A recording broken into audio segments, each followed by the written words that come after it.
મોરબીની મચ્છુ જળ હોનારતની ઘટનાને આજે 47 વર્ષ પૂરા થયા છે।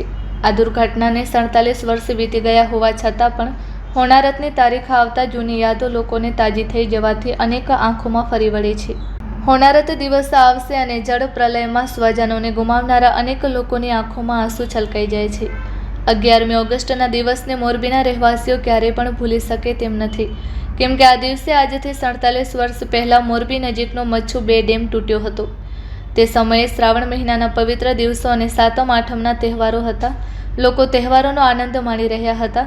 ગાય ચોથના દિવસે ગાયની પૂજા કર્યા બાદ મહિલાઓ રાસડા લેતી હતી। તે સમયે 11મી ઓગસ્ટના દિવસે મચ્છુ 2 ડેમ છલોછલ ભરેલો હતો। તેવા સમયે એક બાજુ ડેમનો માટીનો પાળો તૂટવાથી જળ પ્રલયની ભયાનક ઘટના સર્જાઈ હતી।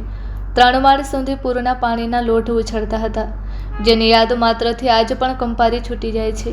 મચ્છુ ડેમમાંથી નીકળેલ પાણી મોરબી ઉપરાંત આસપાસના ગ્રામ્ય વિસ્તારમાં ફરી વળતા હજારોની સંખ્યામાં લોકો મચ્છુના ધસમસતા પાણીમાં તણાઈ ગયા હતા અને મોતને ભેટ્યા હતા।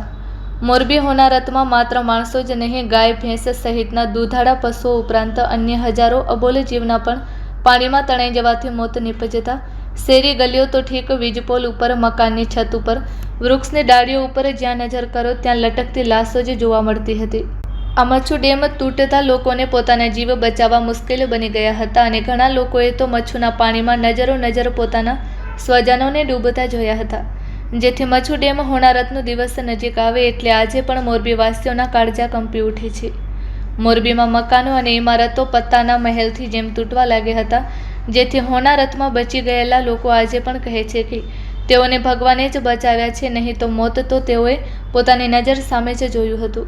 પૂરનું પાણી ઓસરવા લાગ્યા બાદ એક બાજુ મોરબીમાં લાશોના ઢગલા, ગંદકીના ગંજ હતા। ત્યારથી દર વર્ષે મોરબી મોતના તાંડવ એટલે કે હોનારતના કાળા દિવસને લોકો યાદ કરે છે। આજે 47 વર્ષ પછી પણ નગરજનોના હૃદયમાં કોતરાયેલા ઘાવ હજુ પણ રૂંઝાયા નથી। દર વર્ષે 11 ઓગસ્ટના દિવસે મોરબીમાં દિવંગતોની યાદમાં મૌન રેલીનું આયોજન કરવામાં આવે છે।